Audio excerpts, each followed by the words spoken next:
Good morning friends.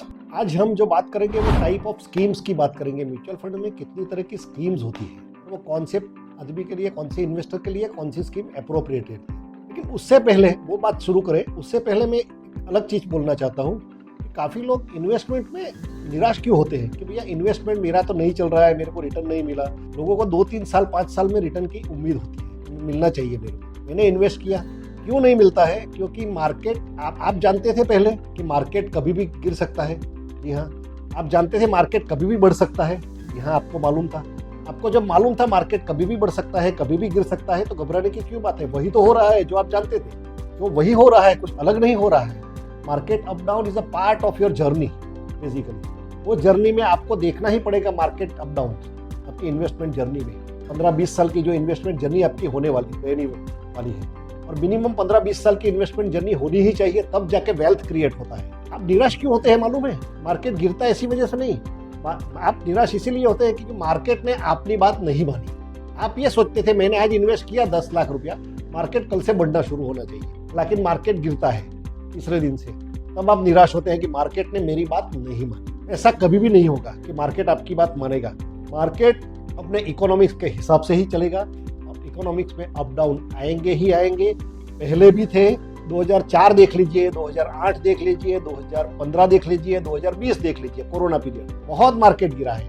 लेकिन तब जिन्होंने इन्वेस्ट किया था या जो इन्वेस्टेड रहे, उनका काफी पैसा आज बना है। उसके आपके आजू बाजू भी लाइव एग्जांपल होंगे, बहुत पैसा बना है। लेकिन लोग घबरा जाते हैं वो टाइम पे, भैया क्या करना चाहिए, कि अभी तो नहीं, मेरे को निकल जाना चाहिए, जो भी है मेरे को मिल रहा है ले लो, बैंक में डाल दो। आपकी मर्जी, वो तो इन्वेस्टमेंट की। मैं तो बोलता हूँ वो टाइम पे गिरना चाहिए और डालना चाहिए। जब भी मार्केट गिरता है और पैसा डालिए उसके अंदर। मार्केट आपकी बात कभी नहीं मानेगा, मार्केट हमेशा से अप डाउन होता रहेगा, और वो चीज सबको पता है। आपको इन्वेस्टमेंट करने से पहले पता ही होनी चाहिए कि मार्केट ऐसे ही बिहेव करेगा, क्योंकि पास्ट में भी मार्केट ने ऐसे ही बिहेव किया है। और यहाँ पे मैं एक डिस्क्लेमर देना चाहता हूँ। Myself Naresh Desai, I am a registered mutual fund distributor basically, और मेरे और मेरी फैमिली का 100% इन्वेस्टमेंट म्यूचुअल फंड में है। Thank you. बेसिकली एक स्कीम है Nippon India mid cap fund, जो करीब 30 साल पहले 1995 में शुरू हुई। आज उनको करीब 30 साल हुए। 30 साल में कितना पैसा बनाया होगा वो स्कीम ने मालूम है? कोई भी स्कीम की एनएवी 10 रुपए से शुरू होती है। कोई भी स्कीम लॉन्च होती है तो 10 रुपये से। आज उनकी एनएवी कितनी है मालूम है? करीब 4250, 4200 या 4300 के आसपास। कितना पैसा बना है आपको मालूम है? कितना पैसा बना? 10 रुपये का 4200 बन गया 30 साल में। एक बार डाला, रख दिया 10,000। एसआईपी का अलग है, एसआईपी का तो रिटर्न काफी अच्छा मिला है। सीएजीआर जो बनता है उसमें 18 या 19% सीएजीआर बना उसमें मिड कैप में। लेकिन कितने लोगों का पैसा बना वो स्कीम के अंदर? स्कीम ने तो पैसा बनाया, कितने लोगों का पैसा बना? बहुत कम, 5% लोगों का भी नहीं बना है, क्योंकि 5% लोग ही ये 30 साल तक इन्वेस्ट, कितने लोग रहे 30 साल तक इन्वेस्ट किसने किया, रजिस्टर रखा इन्वेस्टमेंट? 5% लोगों ने रखा, और वही 5% लोग के पास पैसा है आज। तो वही मैं बोलना चाहता हूँ, स्कीम तो हमेशा से रिटर्न देगी। आपका ये देखना है मेरा रिटर्न क्या हुआ। आप स्कीम का रिटर्न मत देखिए, स्कीम का रिटर्न देख के मत इन्वेस्ट कीजिए।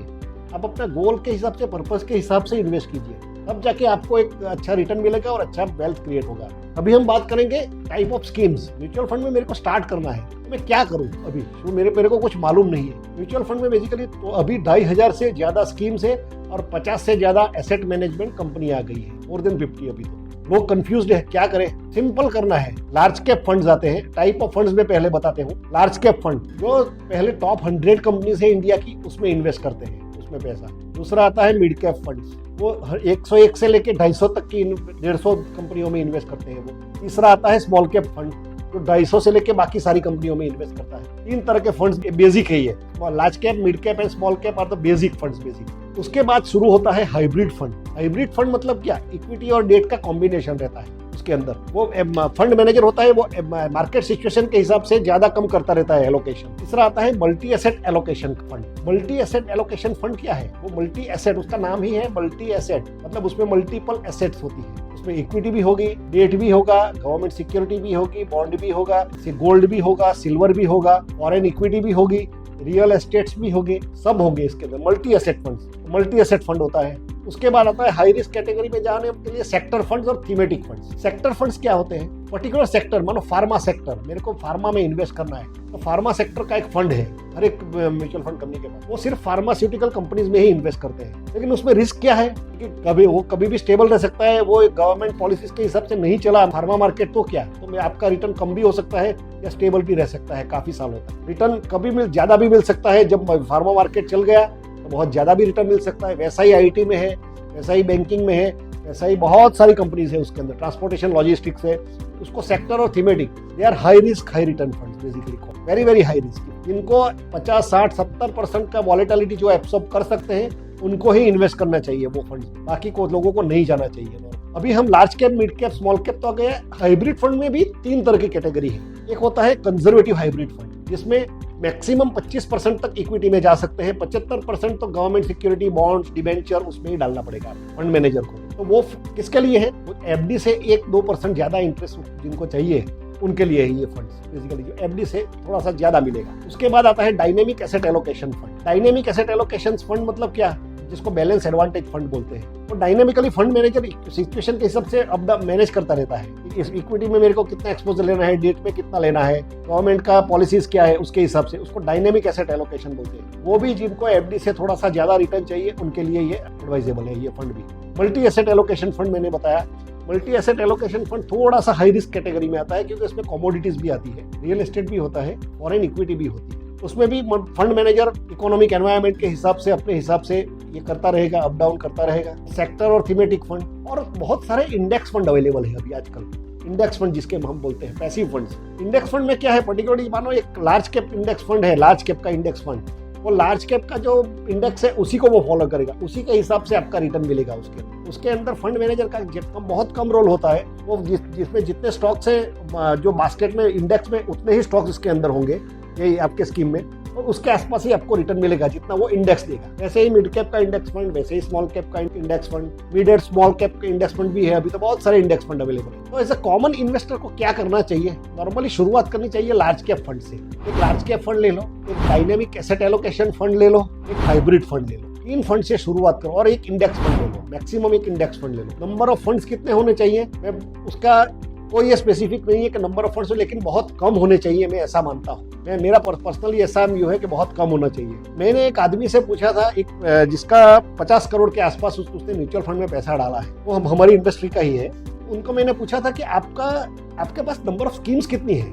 50 करोड़ रुपया म्यूचुअल फंड में इन्वेस्टेड है, उसके स्कीम्स कितनी है डाली आपने? शायद 50, 100, 200, 500 होगी। बोला नहीं, अभी मेरे पास 12 स्कीम्स है टोटल, और उसको भी मैं 4 करने वाला, सिर्फ 4। सोचिए 50-60 करोड़ में 4 स्कीम, 60 करोड़। सोचिए आप कितना मतलब कन्विक्शन है, कन्विक्शन होना चाहिए आपको कि नहीं इसमें मैं डालूंगा, ये सही है मेरे लिए। और वो सिर्फ म्यूचुअल फंड में ही डालता है। 4 फंड में बोला मैं उसको कम करने वाला हूँ 12 फंड्स को। अभी 12 ही है उनके, 60 करोड़ इन्वेस्टमेंट है, उसमें 12 फंड में उन्होंने करके रखा है बस। और वो उसका 4 होगा तो देखिए आप क्या होगा। वही मैं बोल रहा हूँ आपको, 15-15 करोड़ एक में आएगा, अभी आगे जाके 25-25 करोड़ भी हो सकता है वो चीज़। इसीलिए आपको इन्वेस्टमेंट आपके गोल के हिसाब से कीजिए, आपका रिक्वायरमेंट क्या है। Small cap, high risk high return funds है। वॉलेटिलिटी बहुत है, तो 60%, 70%, 80% भी वॉलेटिलिटी हो सकती है, रिटर्न भी लेकिन ज्यादा मिल सकता है, चांसेस बहुत है। म्यूचुअल फंड में रिटर्न कैसे मिलता है? म्यूचुअल फंड में कोई गारंटेड या एश्योर्ड रिटर्न या ऐसा नहीं है। Mutual fund is a game of probability. Probability कितना है रिटर्न मिलने का? प्रोबेबिलिटी देखिए आप, probability of making return is how much mutual fund scheme. They are good. Past history आप देख सकते हो भैया कितना मिला है, आगे जाके मेरे को कितना मिल सकता है एक्सपेक्ट। अगर पिछले 15 साल 10 साल का रिकॉर्ड 15% का है, आगे जाके 12% 11% इजीली एक्सपेक्ट कर सकते हैं। भाई इतना तो मेरे को मिलेगा ही मिलेगा, इससे ज्यादा भी हो सकता है, लेकिन कंजर्वेटिव साइड पे आप जाना चाहते हो तभी। मेरा मतलब कहने का तात्पर्य यही है कि रिटर्न आपको ऐसे देखना चाहिए, आपके रिस्क के हिसाब से, आपकी वॉलेटिलिटी एब्सॉर्ब कितना कर सकते हो उसके हिसाब से रिटर्न इन्वेस्ट करना चाहिए। तो लार्ज कॉम्बिनेशन में इन्वेस्ट करना चाहिए हमेशा। कोई भी एक टाइप में इन्वेस्ट मत कीजिए, हमें अकेले लार्ज कैप में भी मत कीजिए, अकेले मिड कैप में भी नहीं कीजिए, स्मॉल कैप में भी नहीं कीजिए, कॉम्बिनेशन डालिए। कॉम्बिनेशन ऑफ स्कीम में इन्वेस्ट करोगे आप, टाइप ऑफ स्कीम में, तो आपको रिटर्न काफी अच्छा, आपको एक्सपीरियंस भी काफी अच्छा होगा, और आपको एक रिटर्न भी अच्छा, एक मॉडरेट मिल जाएगा। रिटर्न्स का एक्सपेक्टेशन लोगों का बहुत हाई होता है नॉर्मली। आजकल मैंने देखा है यंग, पर्टिकुलरली यंग जनरेशन का बहुत हाई है, तुरंत मिलना चाहिए। अभी उसका एक एग्जांपल मैं देता हूँ, वॉरेन बफेट जिसको सब जानते हैं पूरे वर्ल्ड के लोग, उसकी एज अभी 96 या ऐसा कुछ है, 96। तो उसने अपना पहला 1 बिलियन कब बनाया था मालूम है? उसकी अभी नेटवर्थ $200 बिलियन है, शायद 150 या $200 बिलियन। उसका पहला 1 बिलियन कब बनाया था मालूम है? 55 साल की उम्र में, 55। तो इन्वेस्टमेंट कब से स्टार्ट किया था मालूम? 18 या 20 साल, 18 साल से। 18 से शुरू किया था, 55 साल मतलब 35-36 साल उसने पहले इन्वेस्ट किया, इन्वेस्ट करता रहा, इन्वेस्ट किया, तब जाके उसका पहला 1 बिलियन बना। 55 साल से आज 95 साल, दूसरे हो गए 40 साल। 40 साल में उसने और 150 बिलियन बना दिया, 40 साल में ही। सोचिए, ये कंपाउंडिंग का पावर है। तो कंपाउंडिंग लोगों को मालूम नहीं है। म्यूचुअल फंड के क्या होता है? कंपाउंडिंग होता है आपका पैसा। मैं बोलूं आपको कि 2 × 2 4 × 2 8 × 2 16 × 2 64, ऐसा मल्टीप्लिकेशन तो करते जाएंगे, लेकिन एक्सपोनेंशियल में बता दो। 2 × 4 4 × 2 8 8 × 2 16 16 × 2 64 64 × 2 128 2 256। उसके बाद नहीं मालूम। हमारा दिमाग कंपाउंडिंग में कभी काम नहीं करेगा। हमारा स्कीम सिंपल अरिथमेटिक रिटर्न दिखेगा, सिंपल रिटर्न जो है उसी के हिसाब से चलेगा। इसीलिए वो कंपाउंडिंग कभी हमारे दिमाग में आता नहीं है। इसीलिए हम कभी सोच भी नहीं सकते कि हमारा ये पैसा अगले 15-20 सालों में कितना रिटर्न बनाएगा। इसीलिए हम इन्वेस्ट भी नहीं करते अकॉर्डिंगली इतना सफिशिएंट कि हम हमारे पास इतना वेल्थ बन सके। बेसिक रिक्वायरमेंट यही है, बेसिक नीड यही है कि आपको कंपाउंडिंग सोचना चाहिए। तो वॉरेन बफेट को जेफ बेजोस ने बोला था, अमेज़न वाले, कि भैया आपका जो इन्वेस्टमेंट स्टाइल है वो सबको मालूम है। आप तो अपना पोर्टफोलियो भी डिक्लेयर करते हो हर 3 महीने 6 महीने में। आपके पास क्या स्टॉक्स है, क्या नहीं है, क्या म्यूचुअल फंड्स है, आपको सब कुछ मालूम है। आप पब्लिक में डिक्लेयर कर देते हो कि मैंने इतना पैसा बनाया, इतना। तो फिर भी लोग पैसा क्यों नहीं बना पाते? आपको कॉपी क्यों नहीं पाते? उनका जवाब बहुत इंटरेस्टिंग था। बोला, nobody wants to get rich slowly. किसी को आराम से पैसा वाला नहीं बनना है, सबको जल्दी पैसा बनने की। अभी उसमें पैसा नहीं बनेगा। अगर आपको 20 साल में पैसा वाला बनना है तब चांसेस है कि बन सकते हो, लेकिन आपको 15 साल में बनना है, आपको उसके लिए 25 साल लगेंगे, क्योंकि आप गलतियां बहुत करेंगे। आप वो जर्नी में गलतियां बहुत करेंगे जल्दी पैसा बनाने के चक्कर में। इसीलिए पैसा एकदम स्लोली बनता है। आम के पेड़ के जैसा है। आम के पेड़ डालो, उसको टाइम दो, वो पहले साल से आम नहीं देने लगता है, 7 साल 8 साल के बाद शुरू होने लगता है। अब उसके बाद हर साल देता है। उसको तब तक फर्टिलाइजर डालना पड़ता है, पानी डालना पड़ता है। वैसे ही म्यूचुअल फंड का है। आप डालोगे पहले 7 साल 8 साल तक, उसको जितना पैसा हो सके उसके अंदर डालने दो और उसको ग्रो होने दो। उसको देखो मत आप, उसके बाद आपको पता चलेगा उसका कंपाउंडिंग का पावर क्या है। यही चीज है, यही चीज जो मिस करते हैं। Nobody wants to get rich slowly. सबको जल्दी है पैसा बनाने की, करोड़पति जल्दी बनना है। जल्दी कभी नहीं हो सकता, उसके लिए म्यूचुअल फंड में तो कभी नहीं हो सकता वो चीज। और काफी लोग उसी में गलतियां करते हैं और उसी से पैसा गवाते हैं। तो वंस अगेन ऐसे ही वीडियो जानने के लिए हमारे चैनल को फॉलो कीजिए, सब्सक्राइब कीजिए। Once again Naresh Desai, thank you.